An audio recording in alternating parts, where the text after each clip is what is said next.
시간 성경 말씀 봅니다. 요한복음 15장 1절에서 8절까지 보겠습니다.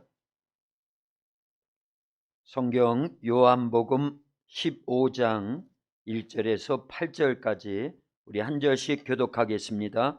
1절 제가 먼저 봅니다. 나는 참 포도나무요 내 아버지는 농부라. 물은 내게 붙어 있어 열매를 맺지 아니하는 가지는 아버지께서 그것을 제거해 버리시고, 물은 열매를 맺는 가지는 더 열매를 맺게 하려 하여 그것을 깨끗하게 하시느니라. 너희는 내가 일러준 말로 이미 깨끗하여졌으니 내 안에 거하라, 나도 너희 안에 거하리라. 가지가 포도나무에 붙어 있지 아니하면 스스로 열매를 맺을 수 없음 같이 너희도 내 안에 있지 아니하면 그러하리라. 나는 포도나무요 너희는 가지라. 그가 내 안에 내가 그 안에 거하면 사람이 열매를 많이 맺나니 나를 떠나서는 너희가 아무것도 할 수 없음이라. 사람이 내 안에 거하지 아니하면 가지처럼 밖에 버려져 마르나니 사람들이 그것을 모아다가 불을 던져 쏟으니라. 너희가 내 안에 거하고 내 말이 너희 안에 거하면 무엇이든지 원하는 대로 구하라. 그리하면 이루리라.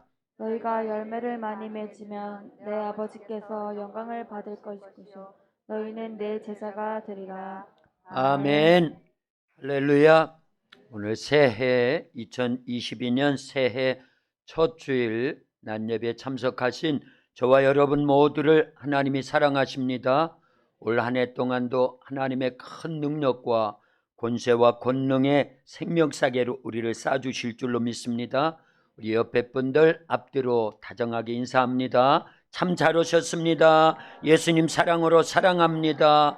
새해 하나님의 큰 복을 받으시기 바랍니다. 우리 한 번 더 인사할 때 새해는 예수님과 함께 시작하세요. 시작. 새해는 예수님과 함께 시작하세요. 우리 그렇게 인사했지요? 할렐루야. 성경 고린도후서 5장 17절 보면요, 그런즉 누구든지 그리스도 안에 있으면 새로운 피조물이라. 이전 것은 지나갔으니 보라 새 것이 되었도다. 우리가 예수 그리스도 안에 있어야 영원히 새 것이 될 줄로 믿습니다. 새 것이 된 사람은 그의 생각과 마음이 세상에 속하지 않고 하늘에 속해 있는 줄로 믿습니다. 예수님을 믿고 하나님의 말씀을 듣는 것도 새 것이 되는 거예요. 기도하는 것도 새로운 피조물로서의 삶을 사는 겁니다. 충성하고 전도하는 것도 자신을 날마다 새 것으로 만들어가는 아주 중요한 요소가 될 줄로 믿습니다.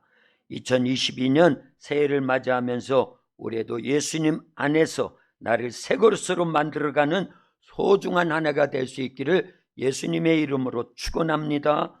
아멘. 새해는 누구와 함께 출발해야 된다고요? 예수님과 함께 시작해야 됩니다. 누가복음 5장에 보면 예수님께서 어부인 베드로를 찾아오시고 만나주시고 그 인생을 새롭게 출발할 수 있도록, 새롭게 시작할 수 있도록 예수님께서 베드로를 굉장한 은혜로 감싸주십니다. 그때 베드로는 빈배요 빈 그물이었습니다. 어부의 소원이 있다고 그러면 뭘까요? 만선의 꿈을 이루는 거예요. 우리 아이들이 잘 못 알아들을까 봐 그러는데, 만선이라는 건 배에 가득하게 고기를 잡는 걸 얘기하는 겁니다. 그게 어부의 꿈인데 베드로는 그날 빈 그물이었습니다. 그런데 예수님께서 찾아오셔서 말씀하시고 고기를 가득하게, 자기 배뿐만 아니라 동료의 배까지도 가득한 만선의 꿈을 이루게 하셨어요. 근데 그게 다가 아닙니다. 베드로야 나를 따라오너라. 그러면 너로 하여금 사람 낚는 어부되게 하겠다. 그날 이후로 베드로의 인생은요 새로운 시작이 됐습니다. 할렐루야. 우리가 지난해까지는요 빈 배와 같고 빈 그물을 만지작거리는 그런 인생을 살았다 할지라도 이제부터는 예수님을 새롭게 만나고 예수님으로 인하여 2022년 새해는요 만선의 꿈, 영적 만선의 꿈을 얘기하는 거예요.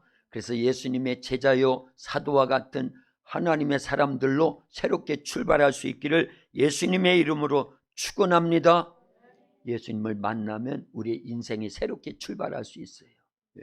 가장 복된, 가장 기쁜, 가장 행복한, 가장 큰 승리의 인생으로 새로운 시작이 될 줄로 믿습니다. 누구와 함께 시작하면요? 예수님과 함께요.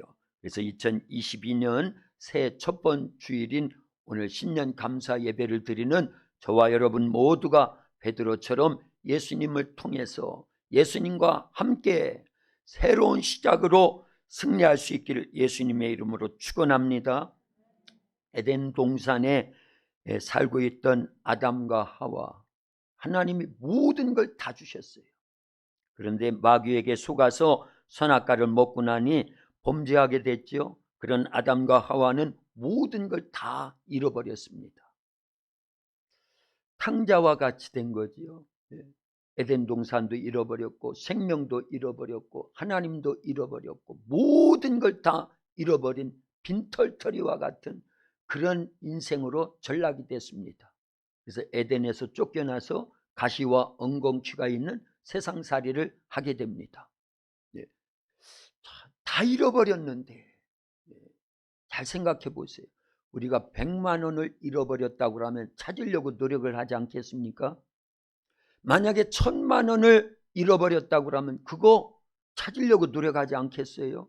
요즘 보면 뭐 그 보이스피싱 해가지고 막 1000만 원도 잊어버리고 어떤 사람은 5천만 원도 잊어버리고 막 그러잖아요. 그러면 빨리 경찰에 신고해가지고 막 찾으려고 노력 안 하겠냐는 거예요. 단돈 100만 원만 어디서 잊어버렸다고 그러면 그건 막 찾으려고 노력하겠지요. 그런데 아담과 하와 그리고 그 후손인 우리는요, 하나님이 잃어버렸지요. 에덴 동산 잃어버렸지요. 육신의 생명도 잃어버렸지요. 영적 생명도 잃어버렸지요. 전체를 다 잊어버렸는데 잃어버린지를 몰라요. 잃어버린 게 1000만 원 뿐입니까? 억 뿐입니까? 우리의 인생 전체를 잃어버린 거예요. 그런데 찾지를 않는다라는 것, 잊어버린 줄을 모르니까 안 찾는 거예요. 그런데 잊어버린 줄 알면서도 못 찾는 사람들이 얼마나 많은지 모릅니다. 세상에서는 찾을 방법이 없어요. 우리 인생에 아무리 노력을 한들 에덴 동산과 같은 하나님 나라를 찾을 수 있어요? 못 찾습니다. 돈을 수없이 많이 번들 그것 가지고 잃어버린 우리의 인생을 못 찾아요. 그런데 찾을 수 있는 방법이 딱 하나 있습니다. 누가복음 15장에 보니까 탕자는 그가 다 모든 걸 허비하고 인생을 잃어버린 거예요. 그런데 찾을 수 있는 방법 하나를 생각해냈습니다. 그게 뭐지요? 아버지께로 돌아오는 거였어요. 근데 우리가 아버지께로 돌아올 수 있는 방법이 있어야죠. 그래서 예수님이 오신 겁니다. 그리고 예수님은 요한복음 14장 6절에 이렇게 말씀하셨어요. 예수님이 말씀하시되 내가 곧 길이요 진리요 생명이니 나로 말미암지 않고는 아버지께로 올 자가 없느니라. 아니 아버지께로 올 자, 아버지께로 올 수 있는 방법이 있다라는 거예요. 누구를 통하면 돼요? 예수님을 통하면 됩니다. 예수님이 아버지 하나님 아버지께로 갈 수 있는 유일한 길입니다. 생명입니다. 진리입니다. 그래서 예수님 믿는 거예요.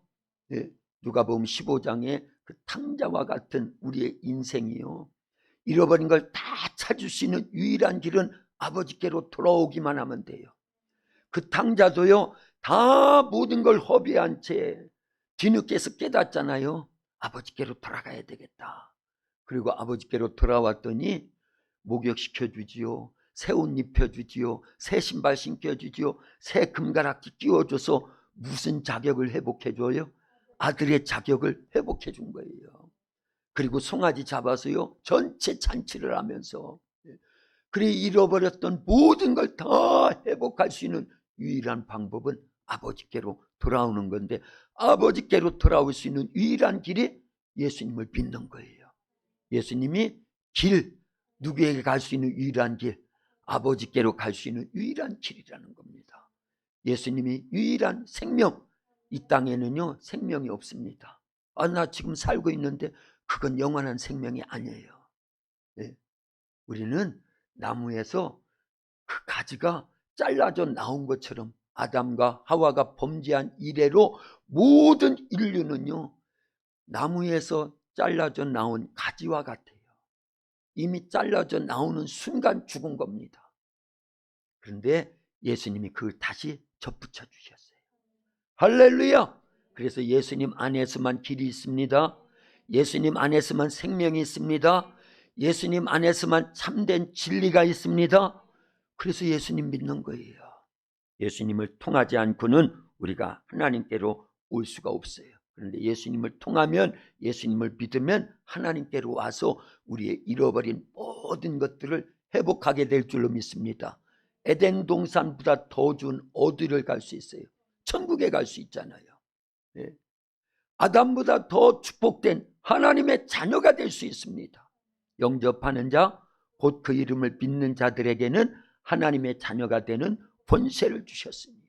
그래서 예수님을 통해서 예수님과 함께 시작하면은요 잃어버린 모든 걸 다 회복할 뿐만 아니라 그거 더하기 더 많은 것들을 얻게 될 줄로 믿습니다. 근데 그건 세상 것이 아닙니다. 세상에서 그거 찾으려고 하면 안 돼요. 우리 주님이 주시는 건 세상 것이 아닙니다. 세상 건 다 없어져요. 네. 아멘입니까? 네. 그러나 주님이 주시는 건 보이지 않으나 영원한 거예요. 그래서 보이는 것은 잠깐이요 보이지 않는 것은 영원하다고 우리에게 가르쳐 주신 줄로 믿습니다. 오늘 말씀 가운데 5절만 다시 한번 읽어봅니다. 5절입니다. 요한복음 15장 5절 같이 읽겠습니다. 나는 포도나무요 너희는 가지라. 그가 내 안에 내가 그 안에 거하면 사람이 열매를 많이 맺나니 나를 떠나서는 너희가 아무것도 할 수 없습니다. 아멘. 잘 보세요. 예수님이 말씀하신 거예요. 예수님은 누구래요? 포도나무래요. 예수님은 포도나무, 우리는요 가지랍니다. 그래서 포도나무이신 예수님께 가진 우리가 딱 붙어 살면은 열매를 맺되 많이 맺는다라는 거예요. 그런데 포도나무이신 예수님께 떠나버리면, 예수님에게서 떠나버리면 그 사람은요 포도나무에서 떨어져 나온 가시와 같이 아무것도 할 수 없다라는 겁니다. 그러니까 우리는 올 한 해 동안 예수님과 함께 시작해야 됩니다. 그리고 1년 내내 예수님께 딱 붙어 살려야 됩니다. 무엇으로요? 말씀 순종으로요, 기도함으로요, 충성함으로요, 예배드림으로요, 하나님을 찬양함으로요, 하나님께 충성 봉사 헌신함으로요, 믿음 생활 잘함으로, 영적 신앙 생활함으로 말씀과 기도 생활, 성령과 믿음 생활, 순종과 전도 생활, 영적 생활. 그래서 예수님의 성품과 기질과 특성과 근성이 우리 안에 있어야 돼요. 그래서 예수화 돼버리는 겁니다. 그래서 예수님께 하루 1년 내내 딱 붙어있는 그런 삶을 살아갈 때 시작부터 끝까지 우리의 삶이 복된 삶으로 이어지게 될 줄로 믿습니다.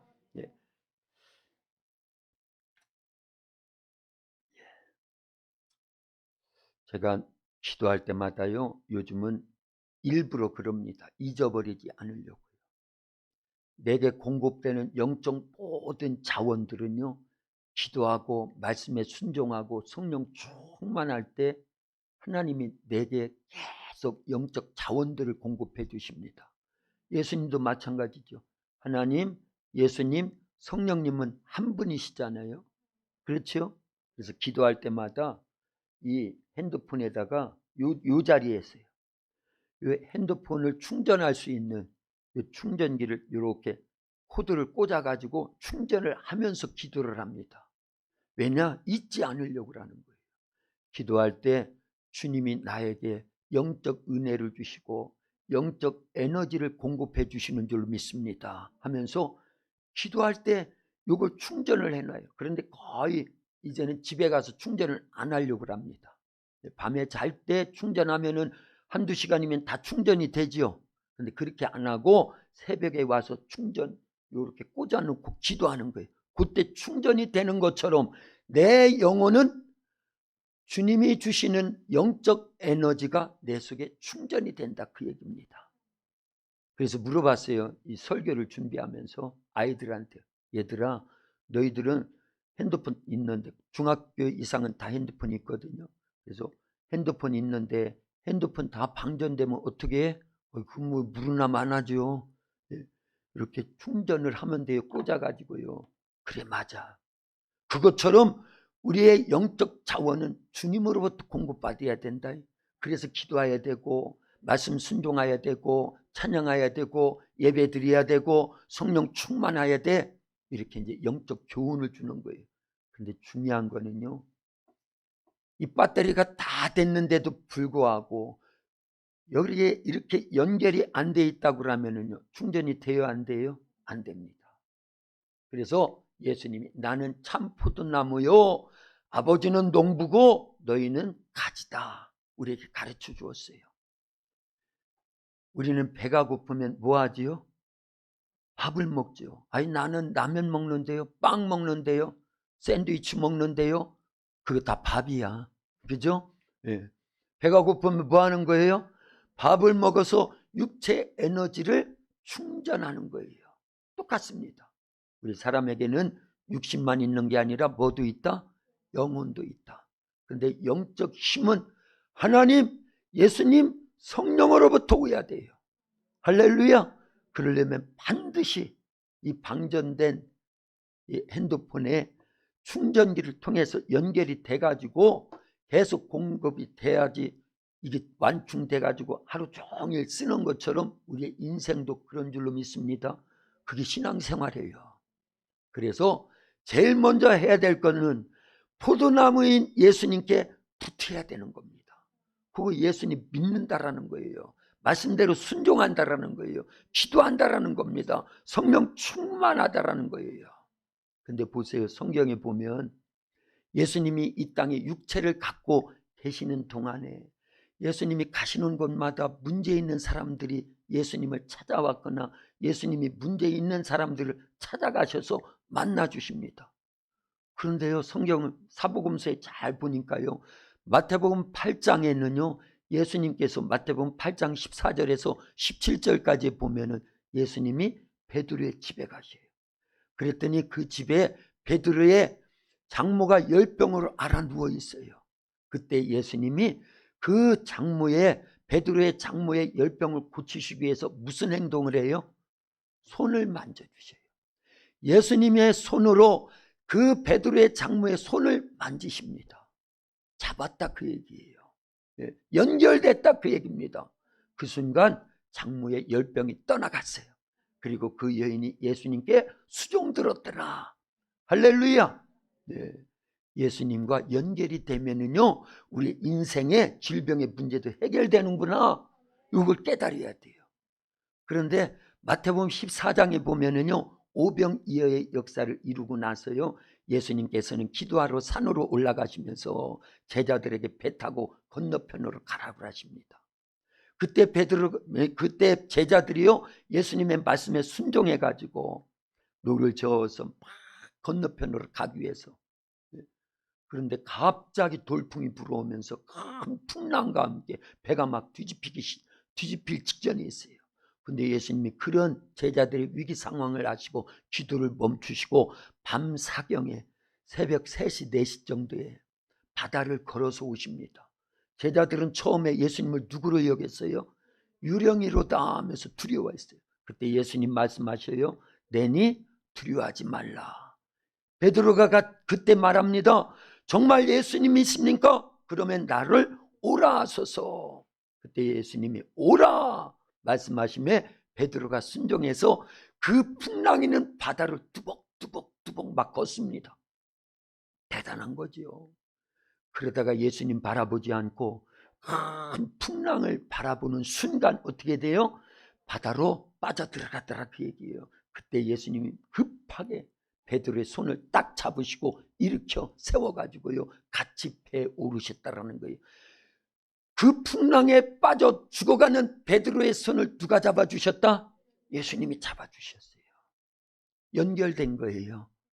예수님은 길이라고 그랬죠, 생명이라고 그랬죠, 진리라고 그랬지요. 생명 대신 예수님이 베드로의 장무의 손을 잡으니 열병이 떠나가고, 풍랑에 빠져들어가던 베드로의 손을 붙잡으니 생명을 끝까지 유지하더라, 그 얘기입니다. 그러니까 우리도 예수님께 붙잡혀야 됩니다. 할렐루야. 그런데 마태복음 9장에 보면은요, 예수님께서 해당당 야유리의 집을 막 가시는 도중에 수많은 무리 가운데 12해를 혈루증으로 앓던 여인이 예수님의 옷자락만 만져도 내 이 혈루병, 이거 불치병입니다. 12년 동안 그 어떤 방법으로도 여자의 유출병을 고칠 길이 없었는데 믿음으로 예수님의 옷자락만 만져도 내가 나음을 입겠다 하고 예수님의 옷자락을 살짝 만지는 순간, 예수님과 연결이 되는 순간 그 속에서 그 유출병이 깨끗이 나은 줄로 믿습니다. 이건 여기 있으니까 한번 같이 교독해 봅니다. 20절은 제가 먼저 읽겠습니다. 12해 동안이나 혈루증으로 앓는 여자가 예수님의 뒤로 와서 그 겉옷가를 만지니 이는 제 마음에 그 겉옷만 만져도 구원을 받겠다 함이라. 같이요. 예수께서 돌이켜 그를 보시며 이르시되 따라 안심하라, 내 믿음이 너를 구원하였다 하시니 여자가 그 즉시 구원을 받으니라. 아멘. 할렐루야. 12해를 혈루증으로 앓던 여인도요, 예수님과 연결이 된 거예요. 예수님께 딱 붙어버리는 겁니다. 근데 그때 필요한 게 뭐였다? 믿음이었어요. 그 수많은 군중들 틈바구니에서 그 여인만 믿음이 있었던 거예요. 그래서 이 혈루 근원이 깨끗이 나올 수 있도록 예수님의 옷자락만 만지는 터치만 딱 했는데도 불구하고 예수님께 믿음으로 연결이 돼버리니까 예수님이 공급해 주시는 치유의 역사 속에서 혈루 근원이 싹 마르고 깨끗이 나왔고, 내 믿음이 너를 구원하였다고 하는 영적 구원, 영혼의 구원도 보장받은 줄로 믿습니다. 주님께 연결이 돼야 됩니다. 할렐루야. 요즘 보면요, 전 세계가 너무너무 흉흉해요. 그죠? 이 남중국해, 중국해라고 하면은 좀 그런데 어쨌든 그쪽에서도 전쟁의 막 위기 상황이죠. 대만과 중국 사이에 일촉즉발의 그런 전쟁의 위기 속에 있습니다. 그렇게 되면요, 우리나라도 위험해요. 그러니까 지금 우리나라를 위해서 기도해야 됩니다.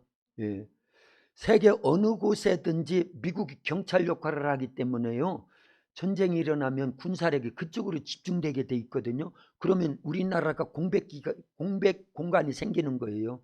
그러면 북한은 언제나 호시탐탐하고 있잖아요. 핵무기 만들어 가지고 몇 방만 터뜨리면은 우리나라 끝나요. 근데 그걸 누가 지키고 있을까요?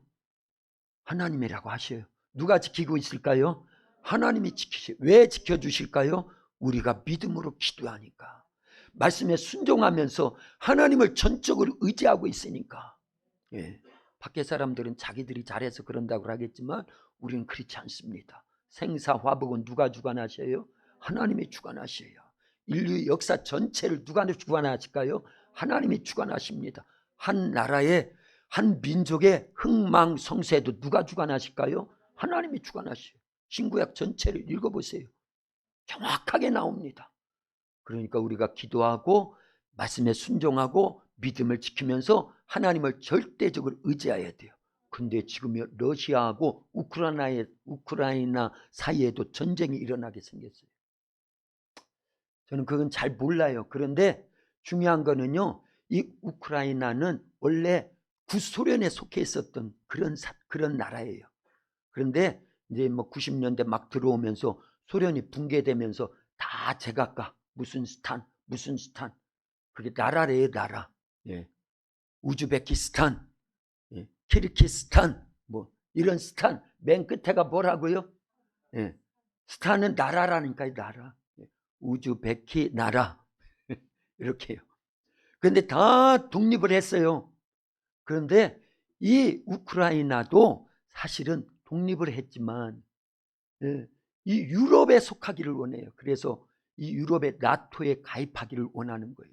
그래야 안전을 보장받으니까.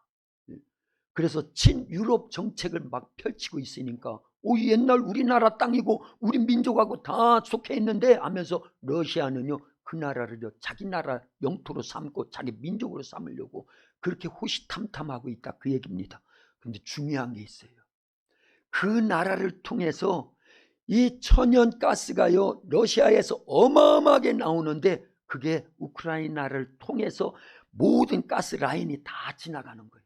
거기를 통해서 영국으로도 가고 독일로도 가고 프랑스로도 가고 유럽 각 나라로 러시아의 그 어마어마한 풍부한 천연가스 자원이요 LNG 이 가스가 계속 그 파이프를 통해서 지나가는데 그 관문이 어디라고요? 우크라이나예요. 우크라이나. 그런데 이게 친서방 정책을 하면서 나토에 가입하면은요 이 소련은요 상당한 불이익을 초래하는 거예요. 그래서 이걸 막아야 되겠다 해가지고요 얼마 전에 그 우크라이나를 통해서 유럽으로 가는 모든 가스 라인을 막아버렸어요. 누가요? 러시아가요. 그랬더니 지금 막 겨울이잖아요. 그러니까 유럽은 가스로 난방하는 그런 나라거든요.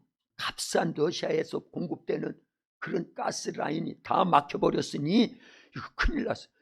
1배, 2배, 3배 가스비가 막 오르기 시작하는 거예요. 그러니까 미국이 또 가스가 엄청 나오거든요. 세일가스 해가지고요. 그거를요 어마어마한 배를 막 동원시켜가지고요 유럽으로 막 보내는 거예요. 참 할렐루야. 예, 할렐루야인지는 모르겠는데 예, 그러면서 이 러시아가 어쨌든 유럽과의 전쟁 속에서 이익을 취하지 못하도록 우크라이나를 침공하지 못하도록 막고 있다 그 얘기예요. 지금 뭔 얘기하려고 그러는지 아세요? 이 가스라인 하나만 갖고도 지금 유럽이 경제적으로 엄청난 위기가 있다 그 얘기예요. 그것만 딱 막아도요. 에너지가 공급이 안 되면 그런 위기가 온다 그 얘기예요. 우리나라 얼마 전에 우리 도학교의 차 중에도요 그 요소 들어가는 고마워요. 요소가 공급이 안 되니까 차가 다 서게 생겼어요. 아니 그런 작은 것 하나만도 공급이 안 되면 경제가 안 돌아가고 난방비가 막 올라버리고 막 어마어마한 고통을 당하지요. 그건 아무것도 아니에요. 우리가 잘 못 느껴서 그렇지 하나님과의 영적 관계가 단절되면 그거는 죽음이에요. 죽음 속에는 사망이라고 하는 죽음의 단어 속에는 뭐가 항상 포함되어 있다? 지옥이 포함되어 있어요. 그러니까 예수님 믿는 거 우리 시시하게 생각하면 안 돼요. 예수님께 딱 붙어 있어서 주님이 공급해 주시는 구원, 영생, 천국 지금도 우리가요 예배를 드리면서 주님이 계속 영적 자원을 공급하고 있다는 걸 알려야 됩니다. 그거 믿어요? 그래서 예배 한번 잘 드리고 나면요 회복이 된다 그 얘기예요. 은혜가 주어지니까요. 우리는 육적으로는 잘 못 느껴도요. 근데 육적인 건 아주 민감해요. 배고프면 배고픈 줄 알기 때문에 자다가도 라면 끓여 먹어야지. 세준아 그러지 않냐? 네. 배고픈 건 느끼는데 영적 배고픔은 못 느껴. 영적 추위는 못 느껴. 영적 빈곤한 건 못 느껴요. 그래서 요한계시록 3장에 보면요. 그 라오디게아 교회를 향해서 예수님께서 어마어마한 책망을 하십니다. 너희가 스스로 부유하다고 하는데 너희는 가난해. 너희들은 눈이 아주 밝다고 하면서 모든 걸 본다고 하는데 너희들은 눈 멀었어. 너희들은 아주 좋은 옷을 입고 있다고 하는데 너희들은 벌거벗었어. 그러니 내게서 불로 연다는 금을 사서 부유해져야 된다. 그리고 안약을 사서 발로, 이거 다 영적인 얘기를 하는 거예요. 안약을 사서 발음으로 볼 수 있어야 된다. 흰옷을 사서 입어서 너희들의 벌거벗은 영적 벌거벗은 수치를 가리워야 된다. 그렇게 책망을 하시고 그 다음에 나오는 말씀이 볼지어다 내가 문 밖에 서서 두드리노니 누구든지 내 음성을 듣고 문을 열면 내가 그에게로 들어가 그로 더불어 먹고 그는 나로 더불어 먹으리라. 우리는요 예수님을 문 밖에 세워두고 있어요. 예수님은 계속 녹화하고 계십니다. 뭐 하시려고요? 우리와 연결되게 하시려고요. 우리는 포도나무에서 떨어져 나온 갈라져 나온 가지와 같다 그 얘기예요. 근데 예수님이 너무너무 안타깝게 여기시는 거예요. 예수님은 사랑 그 자체이거든요. 하나님의 최고의 사랑이 예수님을 통해서 보여주셨거든요. 그래서 예수님 보내주신 거, 예수님이 십자가에서 죽으시고 부활하시고 승천하시고 우리에게 성령님 보내주신 거, 이게 다 예수님, 하나님의 사랑, 예수님의 사랑이에요. 할렐루야. 무엇 하시려고요? 우리와 예수님이 딱 하나로 붙어서 가진 우리가 예수님을 통해서 모든 걸 공급받게 하려고요. 그래서 영적으로 살게 하려고요. 그래서 천국 가게 하시고, 그리고요 영생 얻게 하시고, 하나님 자녀 되게 하시고, 거꾸로 말하면요 지옥 가지 않게 하시려고, 마귀 자녀가 되지 않고 하나님 자녀 되게 하시려고, 떨어져 나온 우리를 붙여주시려고, 우리가 알지 못할 때 하나님은 모든 걸 계획하셔서 아들 예수님을 보내주셨어요. 그게 요한복음 3장 16절이잖아요.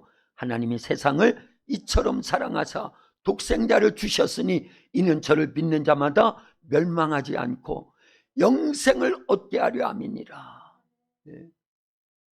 그리고 예수님도 우리를 사랑하셔서 우리가 멸망하지 않고 지옥 가지 않게 하시려고요 십자가에서 대신 죽어주셨어요. 죄값이 뭐니까요? 죄값은 사망이니까요. 여기 계신 저와 여러분들도 다 죄인이잖아요. 밖에 있는 사람들도 다 죄인이잖아요. 감옥에 있는 사람들은 안 들킨 죄인들, 우리는요 들킨 죄인들, 우리는요 안 들킨 죄인들, 그거 차이뿐이에요.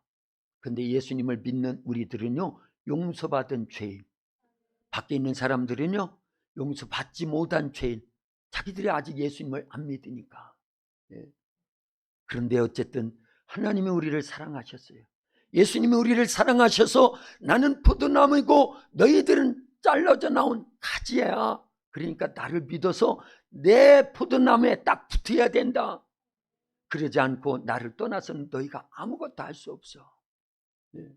열매를 맺는 건 고사하고 생명 자체를 얻을 수 없다. 그 얘기를 하시는 거죠. 그래서 1차적인 건 예수님을 믿어서 예수님께 딱 붙어야 돼요. 그러면 우리가 주님으로부터 어마어마한 에너지를 공급받는데 최고의 영적 에너지는 생명입니다. 어떤 생명이요? 영원한 생명을 공급받는 거예요. 감사하지요? 그리고 이 땅에서요 살아갈 수 있는데 꼭 필요한 주님을 통해서 공급하는 은혜, 사랑, 축복, 그 중에 최고의 축복은 성령이에요. 할렐루야. 그래서 예수님께 딱 붙으면요 생명을, 우리가 영원한 생명을 부여받지요. 그리고 성령님이 우리 속에 오셔서요 우리에게 큰 권능으로 역사하십니다. 그게 성령의 9가지 아니 열매 전에 은사들을 얘기하는 거예요. 말씀에 지혜의 은사, 지식의 은사, 믿음, 방언, 통변, 예언, 병고침, 능력행함, 영분별, 이거 대단한 권능들입니다. 할렐루야. 그리고 나서 그런 권능의 삶이 주어지면 우리 안에 예수님께 딱 붙으면 생명이 주어지고, 그 다음에 성령이 우리 속에 오셔서 9가지 은사들로 권능 있는 삶을 살게 하지요.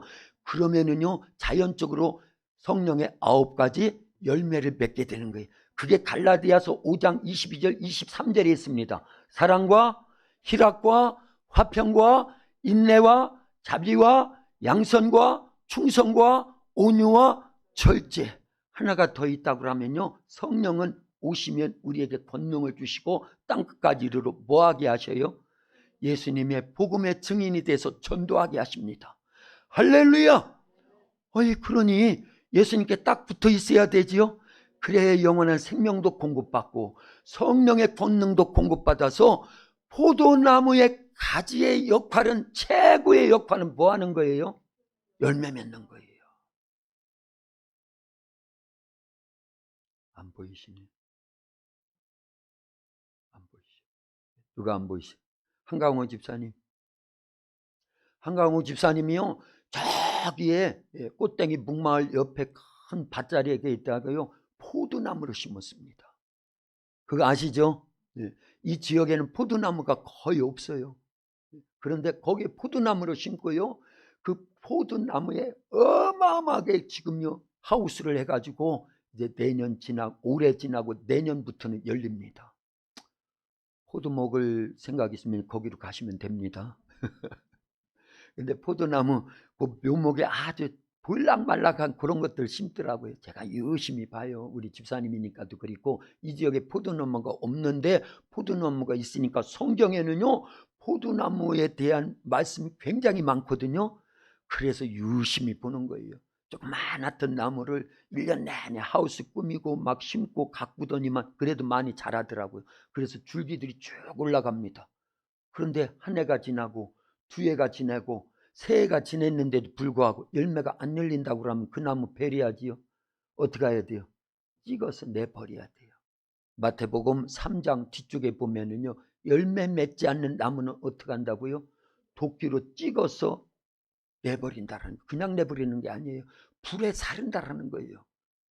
그래서 우리는요 예수님을 통해서 딱 붙어서 예수님을 믿어서 예수님의 영원한 생명도 공급받아야 되지만 반드시 이 땅에 있는 동안에 뭐 해야 된다? 열매 맺어야 돼요. 열매 맺어야 됩니다. 열매 맺어야 돼요. 그래서 기도하는 거예요. 그래서 말씀 순종하는 거예요. 그래서 전도하는 거예요. 그래서 예배 드리는 거예요. 그래서 영적 생활하는 겁니다. 그럴 수 있기를 예수님의 이름으로 축원합니다. 할렐루야. 예, 베드로는요 예수님의 그 찾아오시고 만나 주셔서 누가복음 5장 얘기지요. 예, 그때 부름을 받았다고 그랬죠. 그리고 새로운 인생이 시작됐다고 그랬죠. 예, 나를 따라오너라 내가 너로 하여금 사람 낚는 어부되게 하겠다. 근데 3년을 예수님의 제자로 따라다녔는데 열매 맺었어요? 못 맺었어요? 못 맺었어요. 마지막 예수님이 십자가 지실 때는요 예수님을 모른다 부인하는데요 다른 제자들은 그냥 도망갔어요. 이 베드로는 예수님을 저주하면서까지 모른다고 부인하면서 떠나가 버렸어요. 그런데 예수님은요 끝까지 그 베드로를 따라가셔서 다시 불러다가 세워놓고 이 사도행전 1장 2장이 굉장히 중요한 장입니다. 할렐루야. 네, 팁으로 드리는데요 구약은 다 죽음과 실패로 끝납니다. 예, 그렇죠? 창세기 50장까지 있는데 맨 50장에 누구의 죽음으로 끝나요? 요셉의 죽음으로 끝납니다. 출애굽기는 누구의 죽음으로 끝나요? 모세의 죽음으로 끝나요. 그렇죠? 자, 그 다음에요. 여호수아서는 누구의 죽음으로 끝나요? 여호수아의 죽음으로 끝납니다. 자, 사무엘상에 31장까지 있거든요. 사무엘상 31장에서 네 사람이 죽는 것으로 끝납니다. 누구의 죽음이에요? 사울과 세 아들이 전쟁에 동시에 죽음으로 끝나버려요.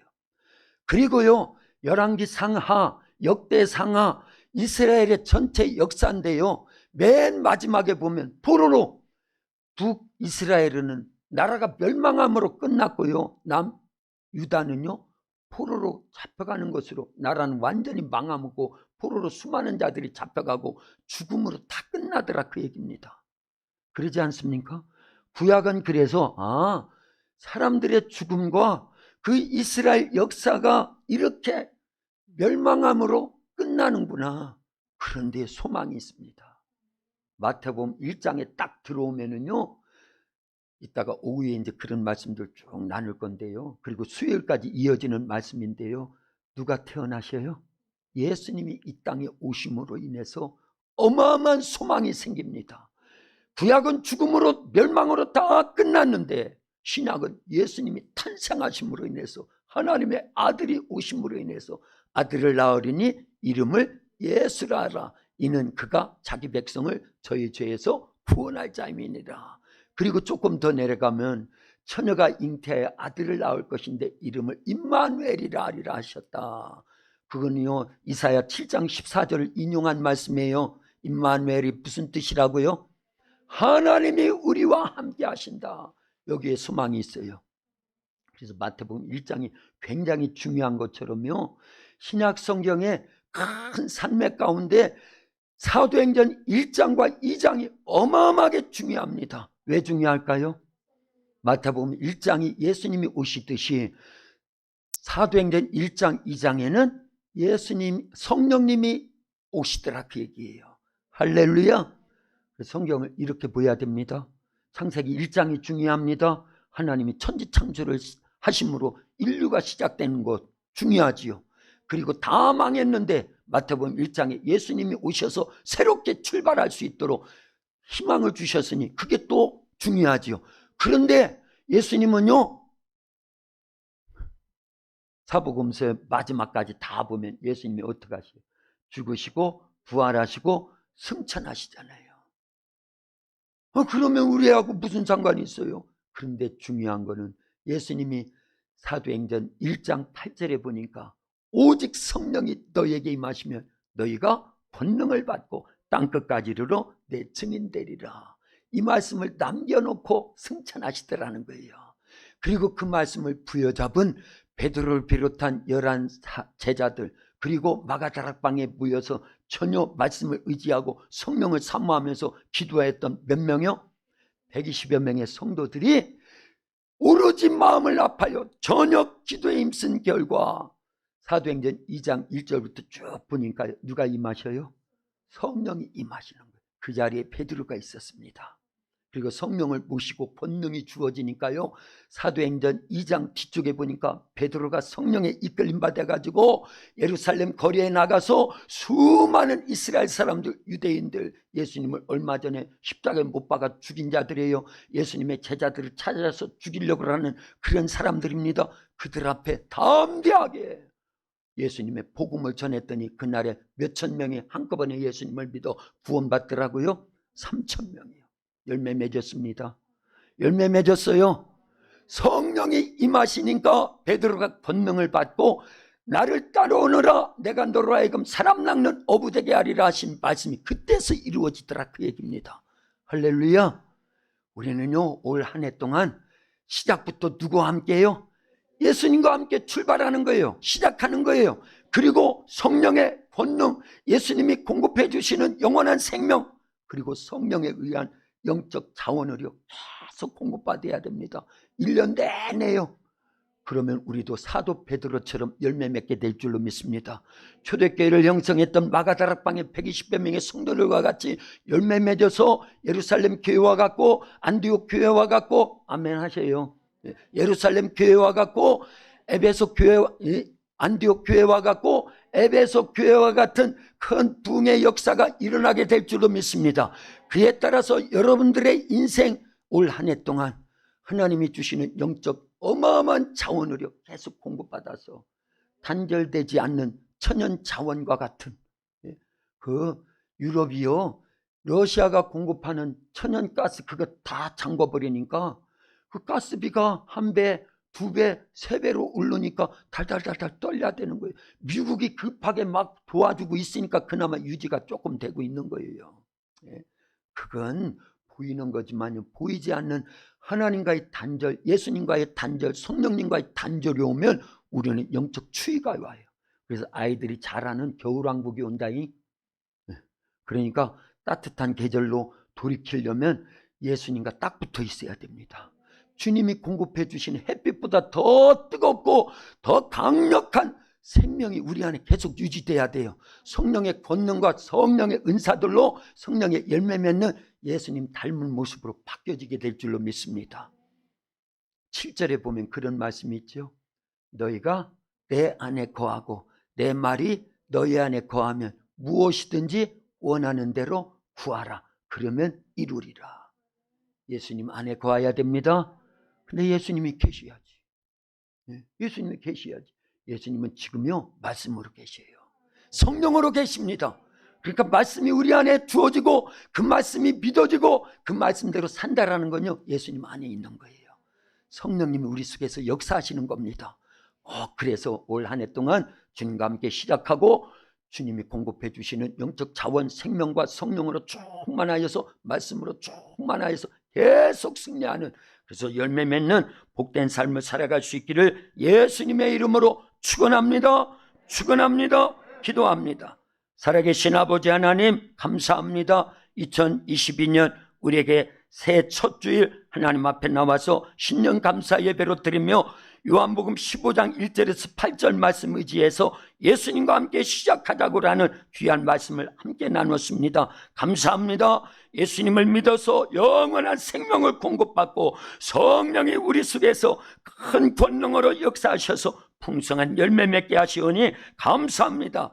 올 한 해 시작과 함께 하루 한 해 동안 이제 하나님 우리가 기도하고 말씀 순종하고 성령 충만하고 믿음이 있어 영적으로 늘 깨어있고 전도하여서 하나님을 기쁘시게 해드리는 풍성한 열매 맺는 우리 도합교회요 온 성도들이 되어지기를 원합니다. 하나님의 생명싸기로 싸주시옵소서. 예수님의 생명싸기로 싸주시옵소서. 성령의 생명싸기로 전 성도들을 보호하시고 친히 인도하시옵소서.